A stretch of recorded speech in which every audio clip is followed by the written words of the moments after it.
Hey guys, welcome back to my channel. In this video, we'll be covering the story A Face in the Dark, which is from Treasure Trove, a collection of short stories and poems. This is one of the stories. It's not the whole story exactly, but just a part of it. So in the end, you don't have a conclusive ending to the story. It leaves you on a cliffhanger, as in what happens next, right? And Ruskin Bond is hands down a favorite author for most of the readers, especially those who have been reading since childhood, those who have been 90s kids, and they have all enjoyed these, not even exactly 90s, but early 2000s and stuff, right? And Ruskin Bond is this person who's always had the talent of capturing the hearts of kids into his stories. And this is a story just like that. It's also a mix of some spooky stuff and everything. So the main character of our story is Mr. Oliver. He is this Anglo-Indian teacher. Anglo-Indian meaning half British and half Indian person, right? It was a very common thing to find Anglo-Indians in India, the post-British period, even during the British era. When the Britishers were ruling India, you could easily find Anglo-Indians, and they would be at a pretty good post, mostly better than the just you know pure Indians. They would Anglo-Indians were having a higher priority over there. Okay, so Mr. Oliver, an Anglo-Indian teacher, was returning to his school late one night on the outskirts of the hill station of Simla. Before Kipling's time, the school had been run on English public school lines, and the boys, most of them from wealthy Indian families, wore blazers, caps, and ties. Life magazine, in a feature on India, had once called it the Eton of the East. Mr. Oliver had been teaching in the school for several years. So now, Mr. Oliver, an Anglo-Indian teacher, he was returning school late one night on the outskirts of the hill station of Simla. Now, Simla is a beautiful place. It's like nice hill station. It's always cool, pleasant over there. Over there, Mr. Oliver taught in a school, and he was returning to school late one night. So he was returning to the school, which was on the outskirts of this hill station, and from before Kipling's time. That means from a very old time, right? From a very long time, the school had been run on English public school lines. English public school lines means the discipline, it was according to how the English people followed their dressing. So it says that they wore blazers, caps, and ties. This is important, underline it, and as you read it, just keep it in mind, right? It's a keyword: blazers, caps, and ties. So this is their uniform, and their first language was always English. They were taught to behave in a very royal way. They were taught to address people saying sir, madam, ma'am, right? So it had been run on pure English public school lines, and the boys, most of them from wealthy Indian families. Now it's a school, it is being run by the English men, right? Or Anglo Indians in this case. So it's like many wealthy families could only afford to send their kids in such schools, right?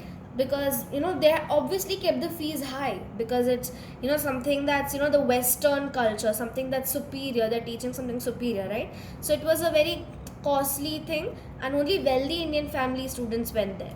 Life magazine, in a feature on India. Life magazine is something like Vogue, but of that time, right? So at that time, the Life magazine made a feature on India where it called it the Eton of the East, meaning now the Britishers, they are from the west. Now in the east, something as high as Eton was this school in Simla, the one where Mr. Oliver is teaching.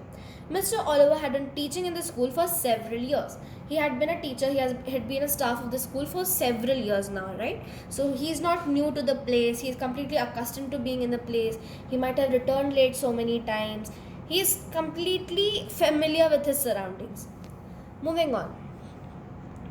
The Simla Bazaar, with its cinemas and restaurants, was about 3 miles from the school, and Mr. Oliver, a bachelor, usually strolled into the town in the evening, returning after dark when he would take shortcuts through the pine forest. Okay, now the Simla Bazaar, which is like you can say a market kind of place, like those markets that are there where you get everything, with its cinemas and restaurants. So now the Simla Bazaar, it has cinemas, restaurants. So people go there to enjoy their time, pass their time, have food, and it was about 3 miles away from the school. And Mr. Oliver is a bachelor. He would go out to eat sometimes. He would go out with his friends probably, right? Usually stroll in the town in the evening. So See, evening time, teachers don't exactly teach in their classrooms, right? And he is free. He's just roaming around, going to the market, buying something, probably eating there, watching a new movie, returning after the dark. So he was returning after dark. This tells you that he is not a scared person. He's, completely independent. He's okay with being in the dark. He's mature enough. When he would take a shortcut through the pine forest. Now he's taking a shortcut. Shortcut means it's 3 miles away, so he has to reach home. He has to, get back home before it's like way too late. He needs to sleep. He needs to get up early in the morning. So he's taking a shortcut through a pine forest. Which forest is it? A pine forest. It might be asked for MCQs or something. When there was a strong wind, the pine trees made sad, eerie sounds that kept most people to the main road. But Mr. Oliver was not a nervous or imaginative man. He carried a torch, and its gleam, the batteries were running down, moved fitfully down the narrow path. When its flickering light fell in the figure of a boy who was still sitting alone on a rock, Mr. Oliver stopped. Boys were not supposed to be out after dark. Now, when there was strong wind, the pine trees made a sad, eerie sound. Now, if you know there's huge forest and pine trees are usually those conical trees. There's not much space to pass for the air to pass freely, right? So whenever the air would pass, it would pass through these small areas which would make this whistling sound. Sad sound means it's very dull. It's not very pleasant to hear. And eerie means you can say a spooky sound, right? Spooky sounds or scary sounds that kept most people to the main road. Now it's India. Over here we are also very superstitious, so we don't go near trees at night, and especially not pine trees but those huge banyan trees or something. And also these sad sounds are keeping people at bay. Who knows what's there? Probably there's some animals or some scary. There could be dacoits or some very imaginative people or some very superstitious people would say there are ghosts over there. But Mr. Oliver was not a nervous or imaginative man. He's a grown man who knows it's just the trees. He's not nervous at all, and he's not imaginative. He's not imagining things like, oh, there might be ghosts over there, or there might be some entities over there, some superstitious stuff. He's not imagining all of those. He carried a torch, and its gleam, the batteries were running down. So he was carrying a torch because obviously he's going to come back late at night. He's prepared for it, and he has to take a shortcut through a forest. So he has this torch with him, which, and in older times you would have these batteries that are run on torches, and they would they would be those heavy torches. They would make a sound when you move the torch and stuff. So the batteries were running down. They're running down. He has to reach there fast. He has to cross the forest fast. Moved fitfully down the narrow forest path. Fitfully means quickly. He's kind of half running, half walking. He's just trying to cover the whole distance really fast. When its flickering light fell on the figure of a boy. Now, this guy is a school teacher. He is moving through a forest. In the middle of a forest, he sees a boy. A boy in the middle of a forest, that too late evenings. It's not very normal, right? Especially when there's a school nearby. Who was sitting alone on a rock. Mr. Oliver stopped. Boys were not supposed to be out after dark. It is a rule. Boys are not supposed to be out after dark. It's the school rule. It's a disciplinary rule. What are you doing out here, boy? Asked Mr. Oliver, sharply moving closer so that he could recognize the miscreant. But even as he approached the boy, Mr. Oliver sensed that something was wrong. The boy appeared to be crying. His head hung down, he held his face in his hands, and his body shook convulsively. It was a strange, soundless weeping, and Mr. Oliver felt distinctly uneasy. What are you doing out here, boy? He is now asking in an authoritative tone, you can say, He wants to know what the kid is doing there. He wants to warn the kid never to do that again. He has to tell the kid it's not allowed for them to do this. Asked Mr. Oliver, sharply moving closer so he could recognize the miscreant. Now, he's asking what he's doing here. He's veered in the boy's direction and he's going closer just so he could recognize the miscreant. Miscreant means someone who is, you can say, broken the rule or law. Miscreant means someone who's not abiding by the law or the rule, you can say. But even as he approached the boy, Mr. Oliver sensed that something was wrong. Now here, Mr. Oliver's sixth sense kicks in. We just read that he is not a nervous or imaginative man. Now this guy, who is not a nervous or an imaginative person, he's feeling that something's very wrong around the boy, right? Something's very wrong. It's not right. It's not normal. The boy appeared to be crying. His head hung down, he held his face in his hands. Now, we all know how kids cry, right? We hide our face, we are always, clearing our tears. When we are feeling low, it's a very human nature. You can say that we have slack shoulders, we are facing down. It's also like if you face down, it's more probable that you'll get bad thoughts, sad thoughts, depressing thoughts, and that's one feature by which you can understand if a person is sad or unhappy, right? So this boy, he's sitting with his face hung down, he's held his face in his hands, he has his slack shoulders, his body shook convulsively. Convulsively means rapidly, it's uncontrollably shaking, like how kids cry, they're shaking a lot, and it was a strange soundless weeping. So now, they might ask, how was the boy's appearance? Appeared to be crying, head hung down, held face in his hands, body shook convulsively, right? And what are the adjectives for weeping? Strange, soundless weeping, right? So, how did he see the boy? The boy appeared to be crying. His head had hung down. He had slack shoulders. He held his face in his hand, and his body shook convulsively. His weeping was a strange, soundless one. And Mr. Oliver felt distinctly uneasy.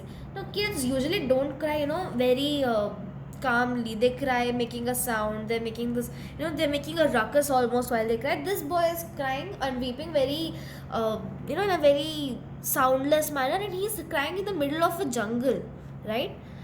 Moving on to the next part. Well, what's the matter? He asked, his anger giving way to concern.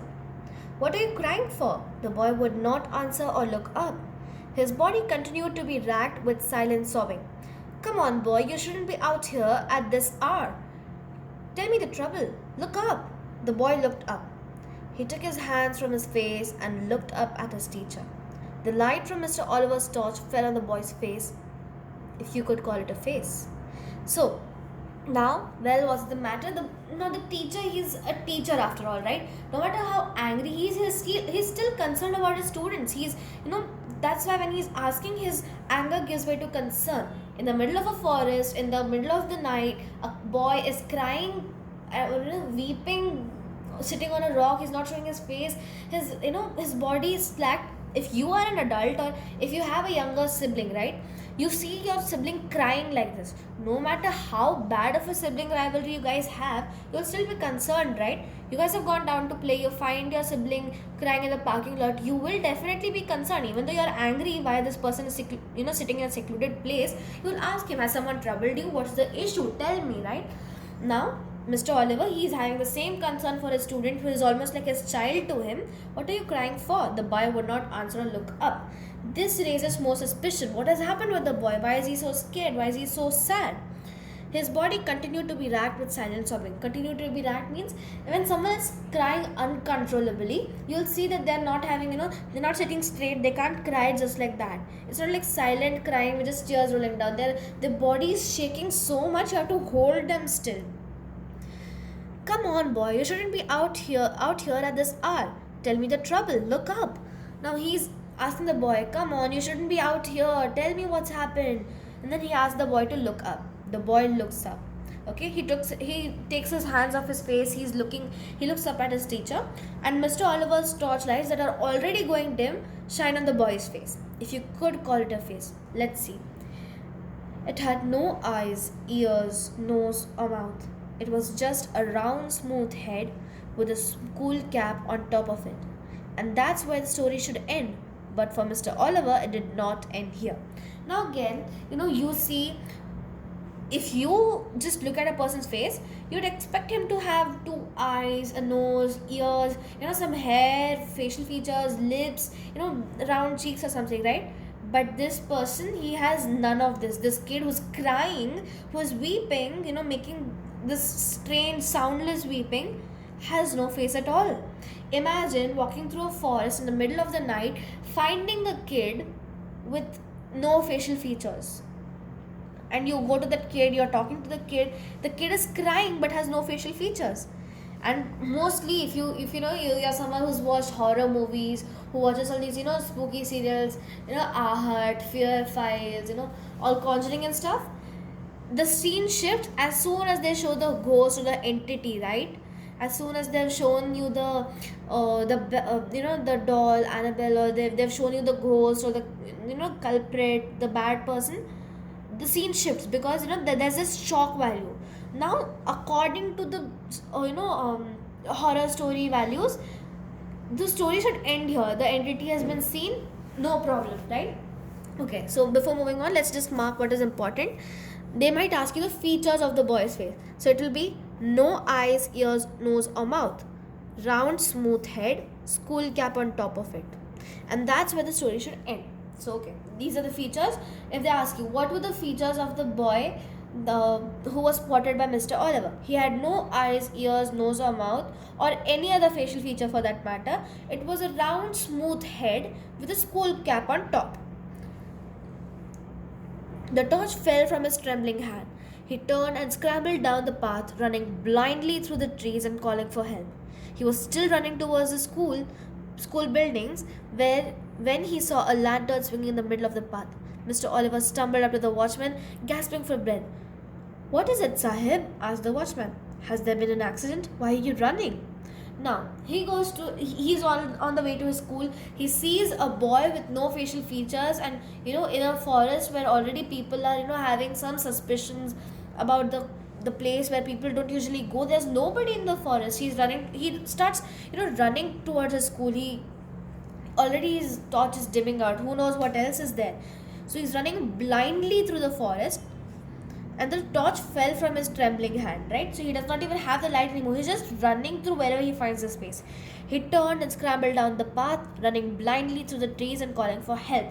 Imagine, right? You're all alone in a spooky area which you don't know much about, and even though he's gone through that place many times, he does not know what's in the depths of the forest. He follows a particular path to his school, right? And suppose you see a supernatural entity over there. What will you do? You'll just start running, right? You'll just call for help. Somehow you'll try to get away from the problem. He was still running towards the school buildings when he saw a lantern swinging in the middle of the path. Now this guy is kind of relaxed. He finds a person. He has a living being around him. He finds the watchman. A lantern swinging means, see, at night now you'll have these watchmen. In olden times, if you ask someone who's gone to a boarding school or something, at night there'll be a watchman with near the gate with a lantern. Anybody passing by, he'll just raise the lantern and see what's happening or who is it. Even on his rounds, he'll just swing around the lantern to see what's around him. So he sees a lantern swinging in the middle of the path. You can say it's hung from a particular branch or something. He stumbles to the watchman. Means as soon as you're running and you suddenly stop at somebody, you don't exactly stop at the same time, right? You kind of stumble and then you catch your balance. He's gasping for breath, and the watchman asks, "What happened?" And he's asking, "Has there been an accident? Why are you running?" Mr. Oliver's response is, "I saw something horrible. A boy weeping in the forest, and he had no face." Now this watchman, he's asking for help, and he says, "I saw something, a very horrible scene. There's a boy weeping in the forest, and he has no face at all." Now this watchman, he has no face, Sahib. Now Sahib means it's like calling someone sir, right? Sir, master. He's asking, no face. Now Mr. Oliver is telling, no eyes, nose, mouth, nothing. He has no facial features. "Do you mean it was like this, Sahib?" asked the watchman, and raised the lamp to his own face. The watchman had no eyes, no ears, no features at all, not even an eyebrow. And that's when the wind blew the lamp out. Okay. So now Oliver says that no, he has no nose, mouth, eyes, nothing. And then the watchman, he just brings up the lantern to his face, the only light source to his face, and asks, "Was it like this, Sahib? I mean, does it look like this, sir?" "Yes, aisa dikhta tha kya?" And then he raises the lamp, and then Mr. Oliver sees the watchman's face also. It's just like the boy's face, just a smooth round head, right? No features at all. And the worst part, the wind blows away the lamp. So that's it. That's all that story ends here. Like I said, the story leaves in a cliffhanger. What happens next? Does Mr. Oliver die? Do the ghost capture him? Is it actually a ghost? There were all these theories we made up while we read the story. We thought he's asleep, it's a dream sequence, or it could be something like he's imagining stuff, or he's not completely in his senses, or something has happened. To know what happens next, you need to read the story, and according to your personal perspective or what's your textbook perspective, this is all that's there in the chapter, right? Let's just do a small run through. There's this Anglo-Indian teacher who teaches in a school in Simla, which is also called the Eton of the East. He's a bachelor, he's gone to the bazaar one night. He has no time bound, he's coming back late at night, and then on his way back through a pine forest, which is considered spooky by the people living there, he sees a boy crying in the middle of his path. He asks the boy to look up. The boy looks up, no facial features at all. Mr. Oliver gets scared, he drops his torch, runs towards his school. There he finds his watchman, whom he shares with experience with. The watchman then asks if the face was like his own face, raising the lamp to his face, when Mr. Oliver gets to know that even the watchman has no facial features at all. Mr. Oliver is scared at that very moment. The lamp is blown by the wind. That's where your story ends, and that's it for this video. Don't forget to like, share, and subscribe, and thanks for watching.